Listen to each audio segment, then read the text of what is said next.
some. Yeah. Working, my friend. Get up and do some. Wonderful. So it feels so good to be back. It's been a while. It's been a very long time. Last time I was here is when we were licking our wounds. That's a while ago, bro. So it was a while. We're going to put that chapter behind us. You know. We're on to, like we haven't been posting as frequently as we like, but the content is there. The content's there. I think there's a little bit of consistency, you know. We'll get better as time goes on. And get our schedule, man. Yeah, I mean, but if you compare already to last year, we have leaps and bounds ahead. Yeah, no. In terms of that consistency. That's very true. Shout out to you, man, for the editing and the hard work. Yeah, Razama, dog. You know. Jack of all trades, Macandlas. Macandlas. We don't call him Macandlas for nothing, dog. This guy does everything, dog. At work, Macandlas. I'm there. Recording, Macandlas. I'm there. Mixing, Macandlas. I'm there. Rapping, Macandlas. Photography, Macandlas. Say it again, Macandlas. Macandlas for the win, man. Hey, we independent. In this age of learning, because they say that the future belongs to the most important skill in today's world is not going to be any degree or coding or anything. The most important skill is the ability to learn. And you have mastered that thing, my man. Yeah, no, when I think of how no fetas gela, onu dira ing CV quantity surveying. Yeah. And it was like, geez, what's this nigga gonna do? This nigga learned every creative skill there is to learn. Ho shata go rotlha le piano me bra. Ne? I'm the instrument I give up quickly. Ke zamile katara, e ke re zama piano. Or keyboard at least. I read beat it to it until I saw green, bro. Green. No. Talented, dog. Talent, yeah. You can learn it, but you have to. It's like learning a language. It's 100%. terrible. The first year is like dog, completely. And if you don't practice, then it's late. You have to practice every day. I mean, I think about how hard it was to learn the violin, bro. Like, yeah. And I quit right after I got it. I was like, after you started to get, I played for long, dog. I played the violin for 8 years. Yeah, nigga, you were in the orchestra and all of that, bro. Yeah, I was in the orchestra. We went touring. I guess we get touring again. That's scary, man. Yeah. But dude, I only started to sound good after like 5 years of playing that thing. Yes. Like 5 years of Diran Matlakala sounding like 1 hour kreche, just making noise. I wish I had picked up another instrument, but that one is too difficult. Yeah, but no. I need to pick it up. The only thing that's gonna take me a while to pick up is reading music again. Yeah, because I haven't. Yeah, Lynn, I'm dreading that part of it, bro. Because yes, it was a hurdle, bro. It was a hurdle. Steep learning curve. You know what I mean? It was a hurdle. As you're reading it. One understand? Yeah. No, not to you at least now you understand music. So thank you, Jesus. That's why for me the piano was better, because when I tried to learn the piano, because cramming master, I could just remember what to press. What was what? This is press. Just after this one, go to this one. And now I remember doing a music exam, and the teacher was like, "You can't be doing this after 3 months." No, I just remember what to press. We are super chemists. Yeah, you have no idea. You have no idea, man. Yeah. So, what's on the agenda for today? We've been talking about. I think we've covered quite a bit, mixing selling music on your platforms and whatnot. But I want to kind of build on that a little bit more, The idea of music ain't free and it costs money to make music, bro. So yes, it sounds like Ripueletsa Rapaya, the idea of building a platform or finding ways to monetize this thing we're doing. It's not easy. It sounds easy, but the hard part is getting people to kind of cross over and start. Because these platforms don't care, dog. No, they don't care. Look, I mean, to be fair, I mean, I watched you and Mix's episode, and I'm gonna try not to repeat ourselves, but we have to remember that those things are made for the consumer, Yes. and we ourselves are consumers. And honestly, for me, Spotify, for somebody who like loves music, dog, Spotify is a godsend, bro. I love that thing because it recommends music I like. If I discover 100%. new music, I can listen to any music anytime. The problem is when you're also on the other side of that equation Yeah. and you realize that you have not been factored into the decision making of this platform at all. There's nothing about the artist there. So the artist has to be more strategic about their approach completely. Yeah.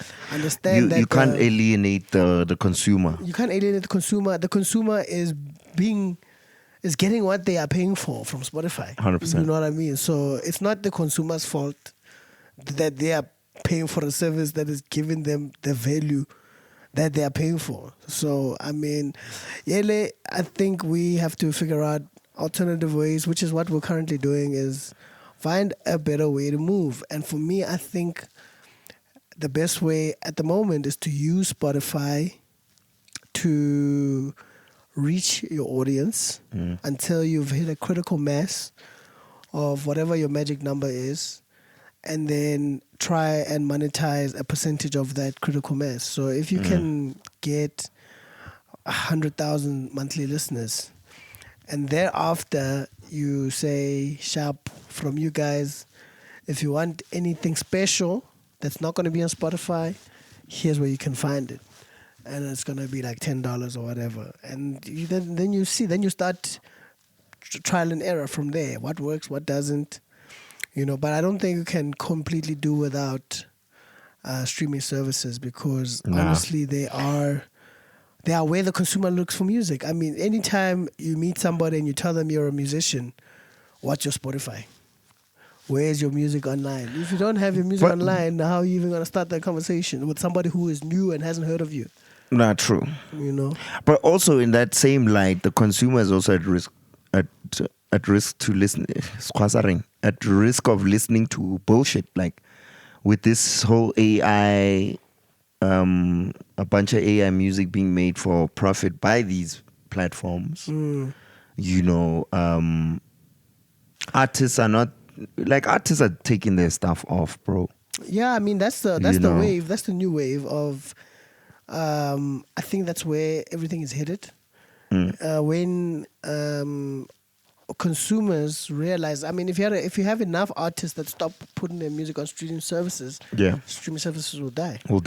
Because music, the consumer wants the music, and if it's not 100%. And my thing is like it seems like, I'm urging artists to kind of start informing their fan base and their consumer base, and not just say, yeah, I'm taking my stuff off, I'm putting it here, take it or leave it, right? It's like making them understand why it's important for them to, yes, you can stay on your Spotify, Apple Music, wherever you're listening to music, but if you're a fan of a particular artist, it's important to support that initiative they're taking to migrate their content to other platforms and support them, financially in that space. And don't just say, it's inconvenient for me. Like it's the artist's job to inform their consumers about why. Yeah. So they can be comrades in the struggle. Dude, the problem with that, right, is that cost of living is high. Purchasing music is not high on the priority list of the consumer or your average consumer. That's 70 rand. That is what people are accustomed to paying for music for. Yeah.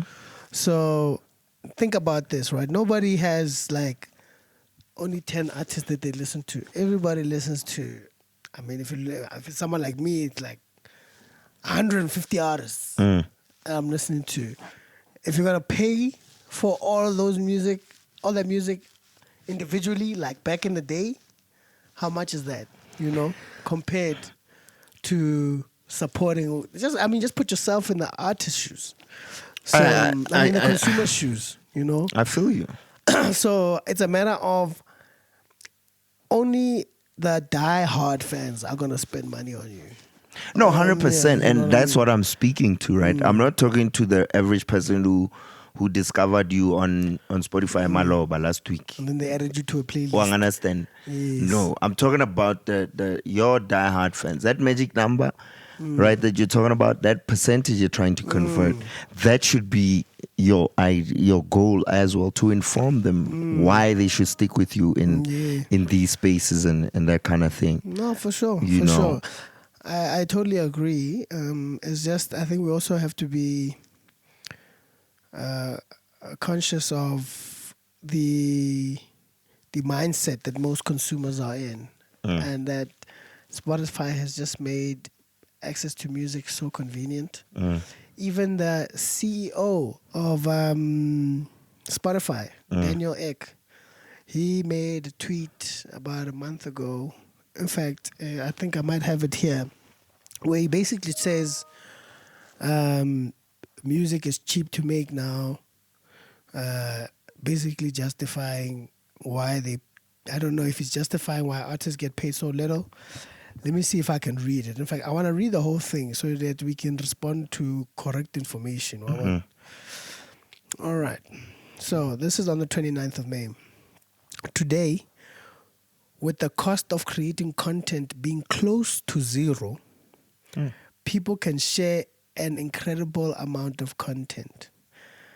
This has sparked my curiosity about the concept of long shelf life versus short shelf life. While much of what we see and hear quickly becomes obsolete, there are timeless ideas or even pieces of music that can remain relevant for decades or even centuries. For example, we're witnessing a resurgence of Stoicism, with many of Marcus Aurelius' insights still resonating thousands of years later. This makes me wonder, what are the most unintuitive yet enduring ideas that aren't frequently discussed today, but might have a long shelf life? Also, what are we creating now that will still be valued and discussed hundreds or thousands of years from today? That's what he says. And then after that, there was a very big backlash about... What's your take? I mean, me, the line that hit me was the cost of content close to zero. Oh my God. That is like, this is the guy that is profiting off artists' music the world over. It's ridiculous. He says it's close to zero. It's ridiculous to even think that. Even for artists that aren't making top tier, top quality music, right? The way we are able to do what we do, it costs it's not close money to be able to have the skill. So at the beginning, you're talking about me doing all these things, right? That's years and years of learning, saving money, being able to buy the gear so I can be able to do these things in the comfort of my home. I've had to invest in myself. That's money over time, right?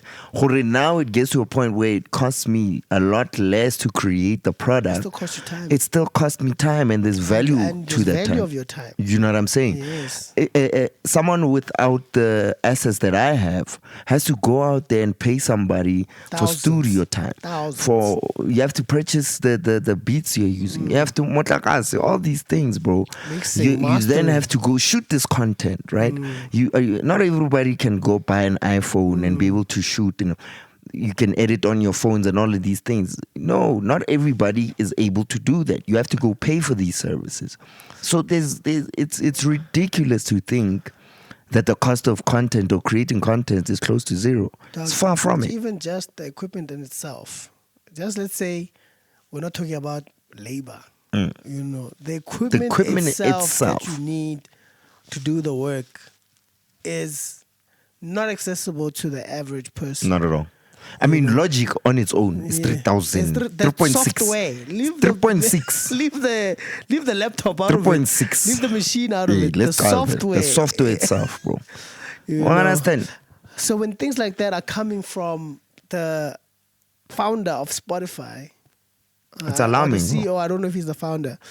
It makes you. That really puts into perspective exactly what's happening here. You know what I mean? When the leader of the business has that to say about artists, that tells you exactly where the mindset is for platforms that are streaming services. You know, and I think It's like your job saying, we're going to pay you 5,000 instead of 25,000 because you live just up the road. or because you're working from home. Hey, what is that? I don't know. I don't Oh, know, my man. days. It's just ridiculous. But I think that statement should wake artists up to the fact that Spotify is a tool for them.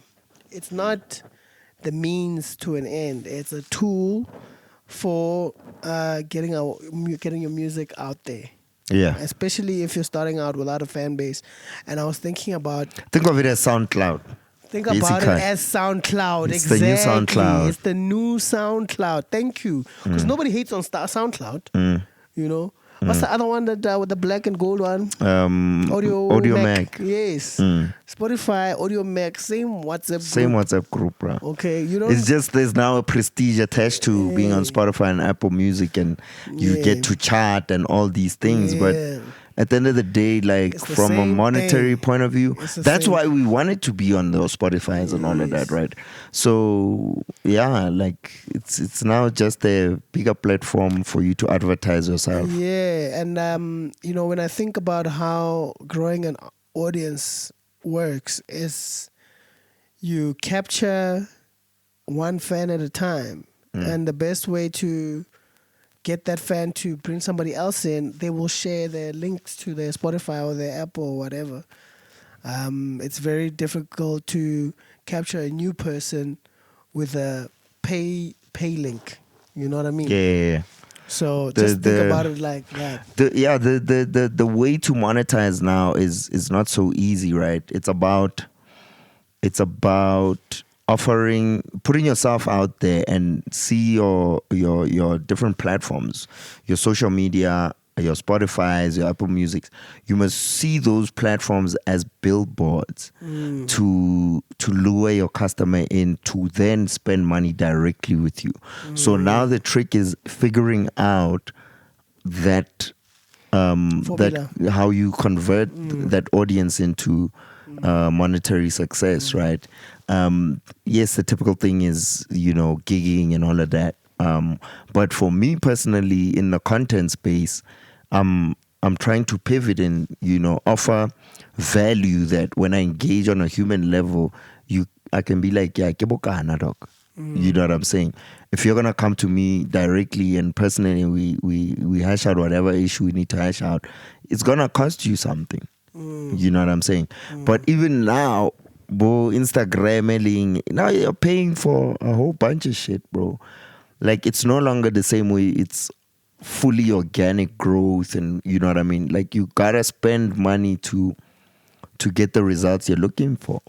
You know what I mean? So the idea of, businesses now are paying like $300 a month. Facebook businesses, there's a tier now where you can pay $300, to get your business out there on these social platforms. Like, it's ridiculous. Like, it's crazy. Even the blue check, like, you're paying for the blue check, you get certain advantages over the normal guy. But, everything's starting to cost money, bro. And there's less and less ways to make money just off the hope of your shit being dope. Like, you can't operate in that light anymore. Yeah. So Daniel Ek had backlash after what he posted. Did he come back with Obviously, a skis? Obviously, he had a backlash. Because how you can say content Can't just talk about creation it is like close to that. zero? Nigga. Damn. Anyway, 3 days later, he posts this. Obviously, seeing the feedback to this one, I wanted to respond. It's clear I was far too vague in the post, including with my clumsy definition of content. I understand how it came across as very reductive, and that wasn't my intent. Apology. Not accepted from me.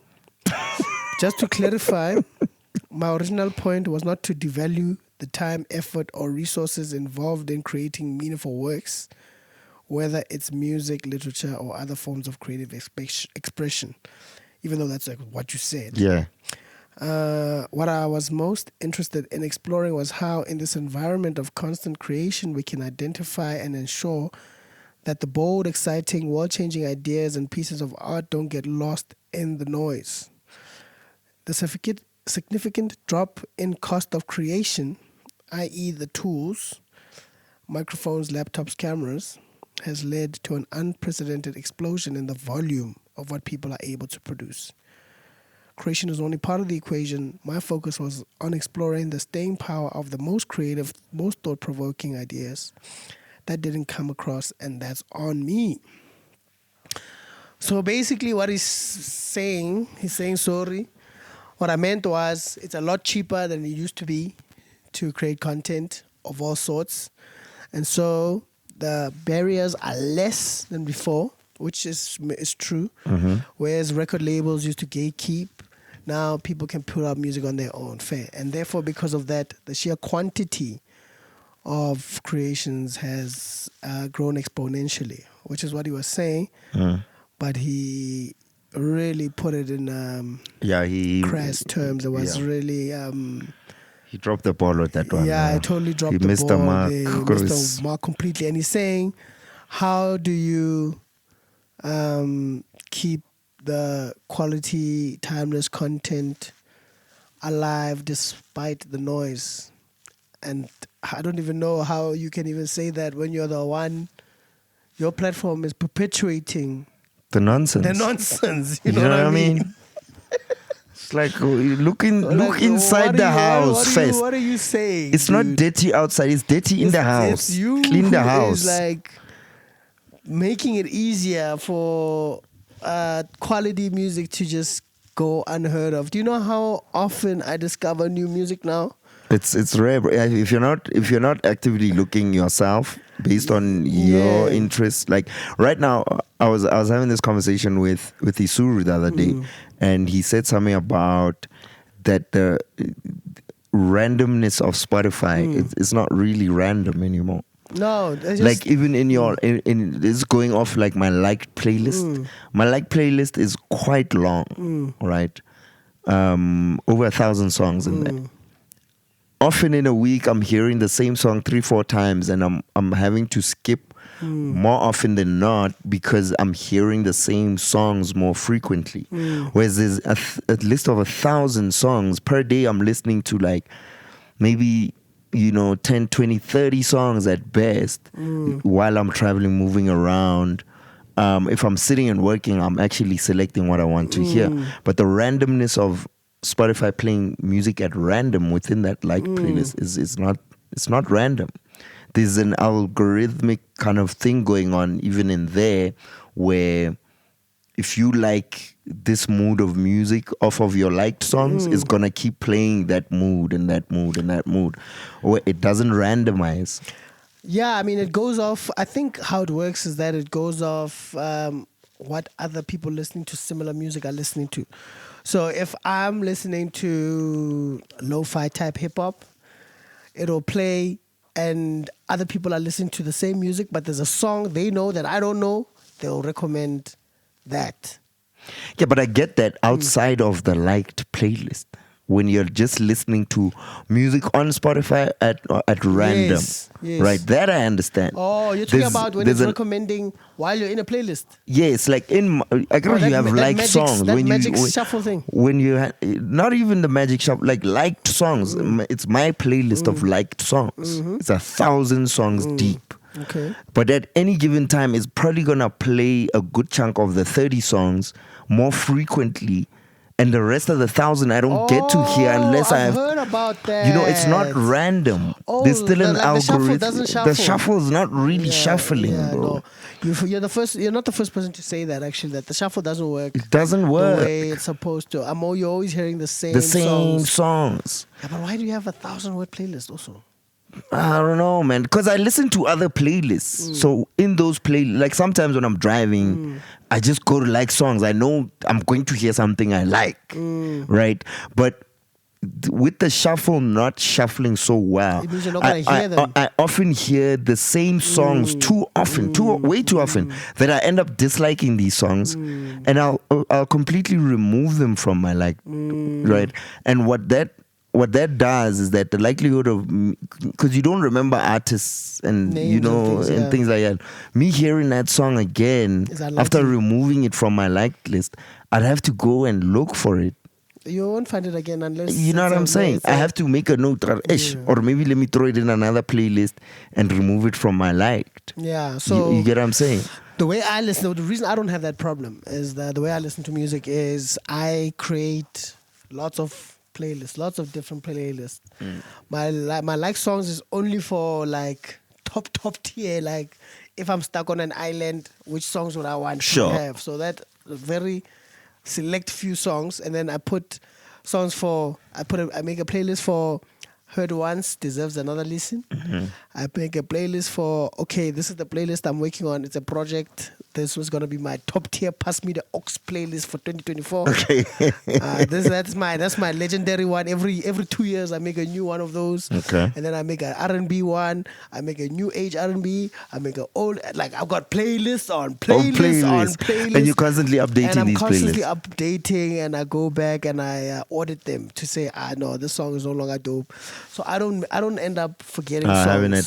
See, and now I'm in a place where I need to be doing that. Start doing that. You know what I mean? Because when I started on Spotify, I used to make playlists, but I got off making playlists. I just go to curated playlists, and a lot of them were good. And from that, I'd also like take and put in my like songs, right?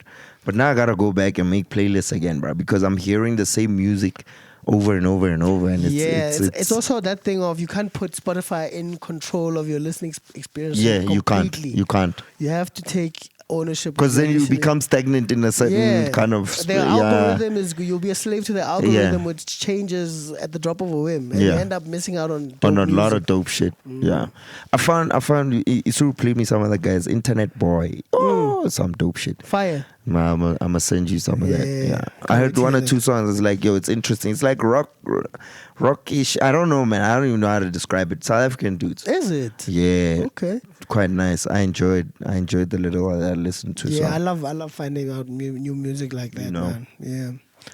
I was gonna ask, and I don't know. We haven't really touched on this, but KO said that for hip hop, SA hip hop, to get back to like its golden, or to be at the top of the genres in SA, like having a hit song there and there is not enough. It's not gonna cut it. And that got me thinking. It's like that's very true. There's not enough hits, and those hits are not coming from enough variety of one age group of artists, and also like styles of artists, across the genre itself. Like hip hop in SA is not monolithic. Is that the word I'm looking for? Right? Motswako, Zulu rap, there's, PT. There's party joints, there's conscious joints. It's very diverse. It's very diverse. But the hits are only coming from one little corner of hip hop, And it got me thinking, I went down a rabbit hole where I was like, is that why also we're not seeing a lot of SA hip hop artists thriving in the African space, and also the global space? You see guys get to the States, Boswe in the morning, they hit some interviews, BBC One Radio, and they make noise, but they don't stay in that space. After that project, they come back, quiet. They're not booked for international festivals. Have you ever had a SA hip hop artist booked for Coachella? No. Or booked for something that big? I think AKA performed there. Coachella? Nah. Don't you think so? No. Would No? have made noise, bro. No. Come on, I'm sure AKA has AK played Coachella, never man. performed Coachella, bro. Would have been. But AK never, bro. BET. Yeah, they were nominated for BET. They were. dog. There was a year they were booked to be at South by BET. Southwest, 2019. I remember none of them made it. It was AK, Tsecho, Nadia Nakai, the twins, the DJ twins. They made it to South by South. Shit. Moonchild Sanelli was there. I was there. Slim was there. PH was there. But we don't hold our own in the international space, bro. Yeah, he's never been, man. We really don't. The only person I've seen frequently, making a mark there outside of Stogie T's Nasty C. a global act, I think. Nasty C, Yeah, but you know what that is? It comes back down to when people say what happened to Motswako, when people say what happened to local music. Yeah. It's the brotherhood of it all. Yeah. Every time hip hop or Motswako was in its peak, it was because collaboration was at its highest level, and everybody was about putting each other on and doing it together. So there were a lot of remixes, there were a lot of features, there were a lot of songs. So even today, when you think about that whole Nasty C being the one of the few that is actually remaining relevant on a global stage, Yeah. he puts out a lot of music, bro. He does. He puts out a lot and of he's music. got some dope collaborations And as well. he collabs with everyone But now- around the world. I want to bring it to this, and I agree with you, right? And that's a big problem with the SA hip hop space locally. Like niggas aren't working enough with each other, right? That's what it is. That's really what it is. It's like Matlera Dope Boy now is a cheat code. So a lot of niggas are gonna feature Matlera. Everybody wants a song with Matlera. Understand? That makes sense. But outside of that, when the next hot kid comes in, like Usman Man, I don't know if you know him. I don't know him. He sounds a bit like Blackie. Not so much, but Same vibe. Len is there's going to be next year. I can tell you, has now drop album. Everybody's gonna be trying to get him on a song, right? So it's always like that guy and that guy. It's like, what's happening with like everything else? Yeah, I think it's exactly that. Look, there's a lot of things that contribute to people not being able to put out as much music as they would like to. I mean, we are prime examples. The last time we put out a body of work was now 2020. 4 years ago. That's not enough. Yeah. That's really too long to be waiting to be dropping new music. Although Yeah. there's a single here and there, you got to be dropping more frequently. The best way to drop more frequently is to work with more people, because then you have less work to do. But niggas are talking online more frequently. They're always talking. You're always talking online. It's like, let's talking more music, right? Yeah. That's one point sharp. Now, while I'm in this rabbit hole, I'm like, okay, I'm looking at your Nigerian artists and how well they do. When they break, they do extremely well. When they break, their objective is to break on a global scale. I forgot this guy's name, BNX something. Wow. I'm in a big mood. The guy on the hook with Wizkid. Like a means. Afrobeat guy. Broke. He's working with both Dave and all these, a lot of African artists, but he's doing well on a global scale. Both Arya Star, your Thames, like look at these people that are coming from that part of Africa. They do well on a global scale. And Babaya, For example, Papaya, dog. Each year there's There's somebody there's new. three new ones every year. You know what dog. I'm saying? Compared to us, right? Kibo Tyler, it's not hip hop. It's more piano. Yeah, but then You know? Afrobeats is not hip hop either. No, I get that, right? And I had to bring it back to that reason. Like, it's not hip hop, but there's a big hip hop influence in that music. The reason why, outside of there being so many Nigerians across the world, is the on a professional level, from a business front, the networks that the people that these guys work with, it's incredible, right? A perfect example of that is like Tyler's manager. He's well connected, and that's why he's able to do what he's doing. Whoever else's manager, Mochaimo, aren't as well connected on a global scale. So it's almost like the monopoly, or me, I'm going to break who I want because Beyonce, Mama, you know what I mean? So I think from a business level, outside of the artists, people need to really start thinking outside the box and really tapping into building global networks. And I don't know why we're not doing that as a South African music business. Like, we've got enough global stars for there to be more of a machine, or more availability of skills that can create a machine like what Tyler has. I mean, exactly. You see Black Coffee, he's a global act. Yeah. You mentioned Tumi, he has global experience. Yeah. You mentioned who else has really been on a global stage like that.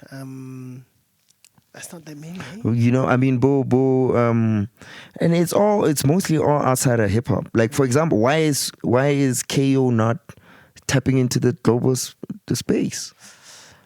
Look, I mean, it could be a language issue.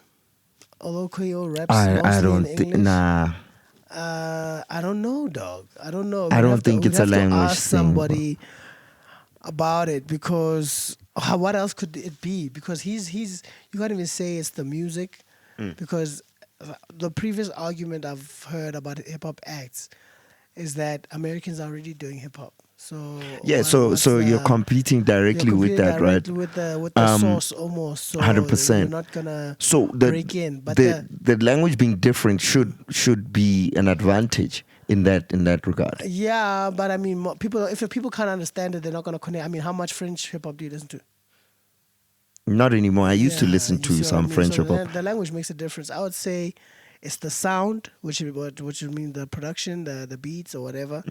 That's how you're supposed to differentiate yourself, I'd say. But then KO has done that. Yes. You know? And that's why I'm like, it has to be the machine, bro. Yeah, it has to be the machine. It's the machine, because I don't think it's the talent. I don't think it's the music.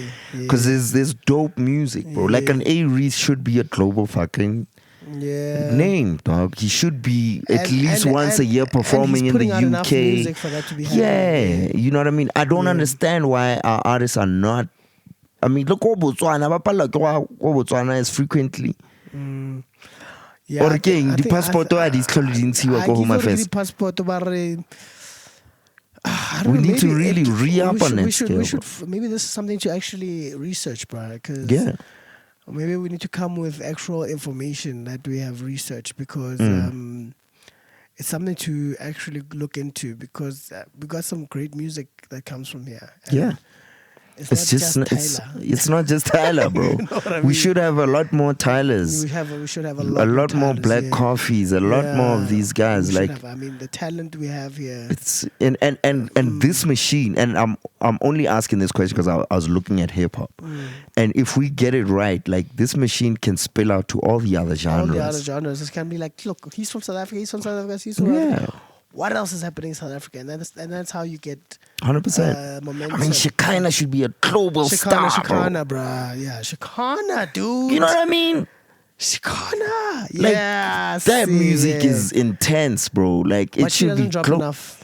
She doesn't drop enough. True. Yeah, she doesn't drop enough. You know? But yeah, she is a global She's a global talent, bro. Yeah. But we need to really push the machine to work harder for the South African music business, bro. Like, look, maybe Tyler will be the the flame or the spark that gets things going. Going When again. they see the success of her, they'll start saying, okay, what Hey, else but to can us, we come do? on, Sheba Bamakala, but wow. Be like, this yeah, South Africa. it's like, oh, Khubutsu, let's go. Yeah. That's the attitude you should be adopting, right? Like, oh yeah. shit, it's popping off. They like our shit. Let's go. Let's give them more and more Let's and give more. them more and more. You know what I mean? But again, investment, Joe, because these things cost money, and sometimes people don't see a return on No, 100%. But investment for local acts. if you build your network in a way that you know how to monetize what you're selling, right? So, for example, in Nigeria, there's probably 20 guys like Tyler's manager with connects all over the world. Yeah. So if that guy decides to break 5 artists a year or have 5 artists on his roster Or for in the that year pipeline, and and one what of them works, pops yeah, off, yeah. right? That's enough. There's 20 other guys doing the same thing. So in that year, you're likely to see 5 or 10 artists really break on a But global. maybe it means there's just more money willing to invest in In Afrobeats. music. Then there's 100%. money. I mean, even Tyler, the genre she's in is very similar to that. I'm a piano Yeah, and very Afrobeats and all pop. that, Yeah, you know. 100%. So it's also the genre itself is more likely to get backed by investment. 100%. You know, so I get that's that. something to take into account. But as someone building those networks, you need to be able, from a marketing perspective, be able to sell where you're from, right? You're not only buying into the machine for what it wants. You're also trying to influence it. You know what I mean? True. The world didn't know that they needed a Miriam Makeba and Huma Sekela. Yeah, You know what I mean? for sure. And that's why they worked on a global level, because there it was was a one of one. you know what I'm saying? So we really need to tap into that space and figuring out how do we sell South Africans and South African music to the world, bro. It can't be a once every few years type of thing. Like before Tyler, who was there? And they don't stay. That's another thing. Before Tyler, Black Coffee is the only one that's really stayed. Shoba Josie. Shoma Josie. And she was short-lived, bruh. That was You know what like I'm saying? 2-year run. Exactly. On a global stage, and I don't even know what she's up to. You know what I'm saying? Like, Yeah. we need to really work on that staying power for South African artists that tap into that space, bro. For sure. We really, really need to. But yeah, shout out to everybody doing their thing, man. I think creatively, we're still, really up there with the rest of the world. And shout out to everybody. I'm not shitting on anyone. I'm just like, we need to work harder. Dude, I always get back to the point of making music, Make the music and put an effort into getting it out there. That's the only thing. That's the only thing artists can do. No, but it's and also I agree, but the how you get it out there needs to be also crafted and authentic. Exactly. You need to sell us an experience do everything and you can to stand out and be maximize different. The and, chance of reaching people. Yeah, and that's the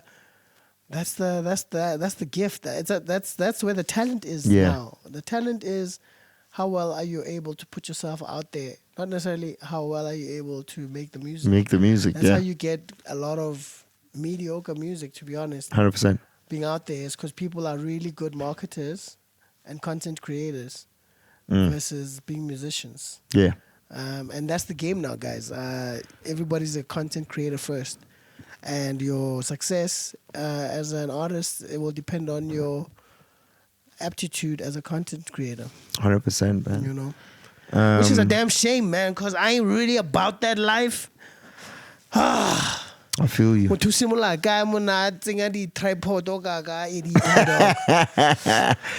not easy, bro. It's not easy, bro, and you gotta be consistent and all that. But that's the world we live in. Otherwise, you're just making music for yourself. Yeah.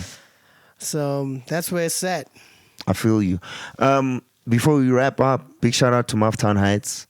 Yeah. We were at the screening in this past Thursday. Last Thursday for the 4-part docu-series about the inception of the Maftown Heights. You can call it a concert, you can call it a show, you can call it an event.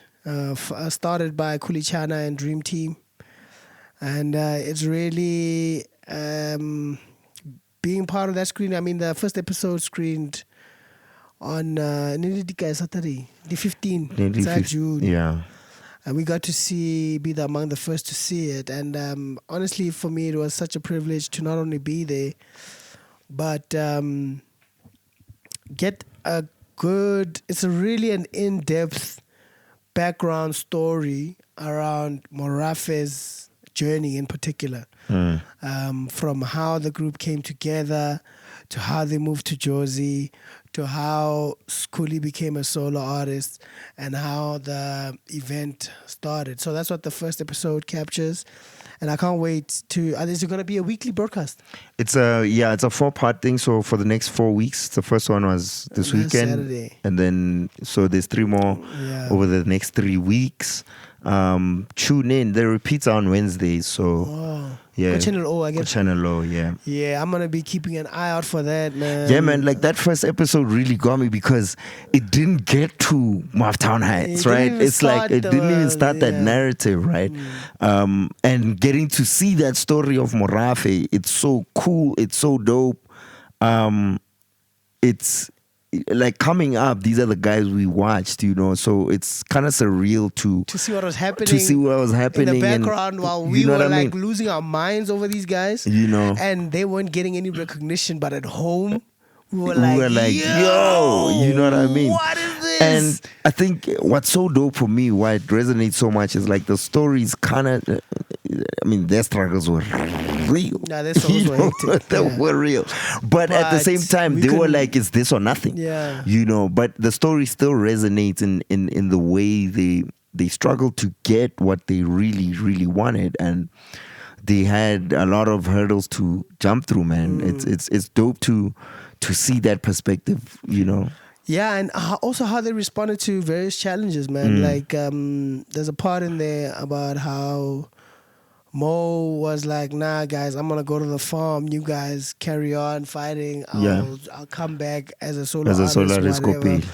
And that's how, on Ayene, Mo came back for a lot more cameos on the Morafe album. A lot of people didn't know that Morafe was Mo. Mo was a part of Morafe. The original Morafe. The original Morafe crew, which is what we have them as on Tanasu. Modikota. We put, it's HashOne featuring the original Morafe crew. Yeah. I think we're the only people that have ever done that. Except Jabba, I think. Has Jabba featured the original Morafe crew on which joint? Yeah, there's Ayoba. No, but that was Morafe's joint. No, bruh. Bereka was without Mo. Mo's there playing, but he didn't rap, yeah. Oh, he didn't rap. That's him. Yeah. There. Oh, okay. Damn, I can't think of it now. But I think there might be a song, man. Yeah, I doubt it, bro. I doubt it. But there is a song with Morafe fully there. No, on but Aine. I'm talking about a feature. A feature, featuring all 4 of them. Nah, bro. Nah, definitely we are the not. first to do that. Yeah. Which is why it was a thing. Like, it was a thing, bro. Yeah. So, no, shout out to them, man. I'm excited to see the rest. And it's also dope to be part of the story there and there, Yeah, mixi le nasi ba tlhagile da nani ke le busy ka COVID ka shwa. Fighting for my life while these guys are making a part of Motswako history. Damn, man. We think man. Kawated me there, man. At pivotal moment. Critical time. When the history books are being written. When the history books are being written, haki, dog. Yeah. But you know what? It's still great for the team to be a part of. So, batlagile da mixile nasi on that first episode. Look out for them. Check it out. I hope it's not gonna end there, man. 4 episodes seems like there's no way they're gonna cover everything. Everything, man. But I think I'm just interested to see how they tell that story, right? Especially leading up to like the the concept coming to life. Like the first Maftown Heights, you know how because I remember the last one and the last one Go Mafikeng and the one before the Mafikeng one, it was insane, dog. You know, compared to when it was inside baseline, you know what I mean? It's like, yo, I want to see that growth story. Like, what were the challenges? Like, what was the real shit that was going on? That was dope.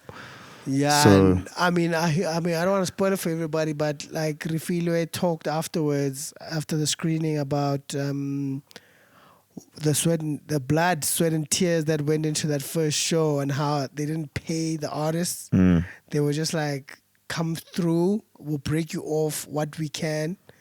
And to see how the show from then became what it is. It just shows how you need relationships in every endeavor at every level just to get going. And the value Maftown Heights really held in breaking a lot of artists, making them familiar names in the mainstream, you know.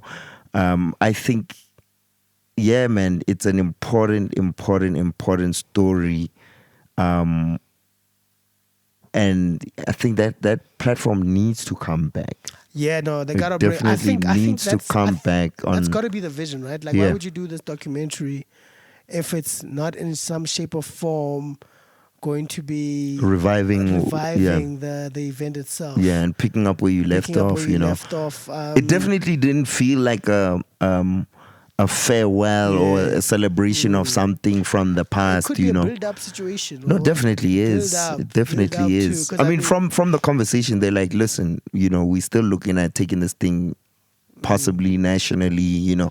So I definitely think that this is a revival of Maftown Heights, and just reigniting that memory in people's minds. Like, when we say buy a ticket, you must know what's about to happen. Maftown Heights is like, it's like it's like a rite of passage for any upcoming artist, dude. Yeah. If you've been on that stage, I mean, even everybody who's gone there has been felt like, okay, I've achieved something, my boy. This is like, yeah, you know what I mean? Something. It's a big deal to be on that stage, man. So now, shout out to Dream Team, Cooley, and Toady Mag, who's actually the narrator of the documentary, which is also very dope. Yeah, he did the sound as well. He did the scoring, the sound design and the scoring on that. It's really beautiful to see, man. For me, I was particularly touched. You know, it's like watching how almost your childhood came together, bro. Because for me, that era of YBA to NW, Mafuko Ame, Marua Pula, those and Yaha Mulimi Kingana and album.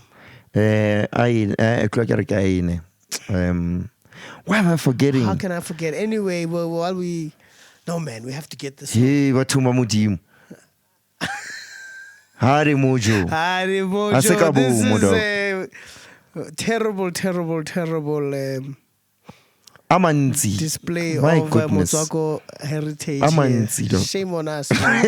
Shame on us. Terrible. Amanzi, that era, it like shaped everything about my approach to music. And that album changed the way I looked at Setswana rap. Yeah, Amanzi. Like, I'd heard Tooks, but Tooks I struggled to understand. Like, I love the dopeness, but I was like, man, I don't know this Setswana, right? But when Mo came with this, it was still deep, but it was more conscious than it being tough words and but Tooks was flexing though. Tooks was flexing, but I was like, I can't do that. Like, so I was just a fan now. I was detached.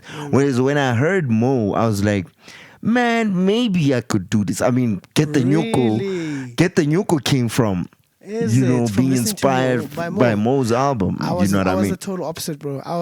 For me, the first time I heard Mafuko Ame, it was like hearing Jabba all over again. It was like another level. Yeah. Because Jabba was a lot more mixing English and stuff. Sure. Tooks was the first guy. It's a Peter Yotleka dog. I was like, woo. Yeah, Tooks that was more intimidation than English. I was like, I can't do this. Yeah, but like, for me, that's for me, that's what I love about hip hop. When I hear somebody who does something that nobody else can do, that's for me. That's That's the bar you should be aiming for, bruh. It's doing what you know nobody else can do like you. You know what I mean? I feel So you. when Dukes did that, I was like, God damn. my Messiah, dog. You know what I mean? Dude, I was so like I was starstruck by Dukes for a while. I don't know if you remember. Like there was times he'd be here and I'd be like starstruck and shit. Because this guy for me was like, and he'd be like, "Hey, dude, why don't you chill out, man? Like, calm down, He'd be nigga. like, relax." I'm like, Sure. "Hey, man, you don't understand the role you played in my life when it comes to." I think for elevating. me, the only person was Jabba who did that to me, bro. Is it? Jabba, everybody else I'd always wanted to meet and I'd seen and you know. I mean, the first time I met Cooley was when I started rapping. I was at Achilles' Studio crib, you know, and he was there. He walks in and Motsoko Jazz was playing. Oh, is it? Right. And they're having a conversation through the song and I'm like, niggas, listen to this shit, you know? And at the end, he's like, yo, what is this? Who is this? And the kid's like, yeah, is this homie? He's like, all right, sure. I'm like, Glenn's Prada. Oh, yeah. He's like, and he remembered me since, you know? So that was pretty cool, man. Somebody's calling me. Why? How I take my flight mode? No, ke phoning. Yeah, I've got an appointment. But yeah, man, you know. Yeah, let's leave it there, Let's man. leave it there for this week. It's been I think as the episodes air, we will. I think we should. We'll touch. Every episode, We'll touch we on should go each into episode. it. Yeah, that would be a good way to at least start every new conversation. It's more like a episode of Maftown Heights. 100%. 100%. Anyway, Tuere keep on keeping on, keep watching, keep sharing. Yeah, you know what it is. You know what it is. Abash. Peace. Get up and do something. Unetse go complaina. Eish, ke tuni mantanga eh riketsetsa komke. Cover the guans, get up and do something.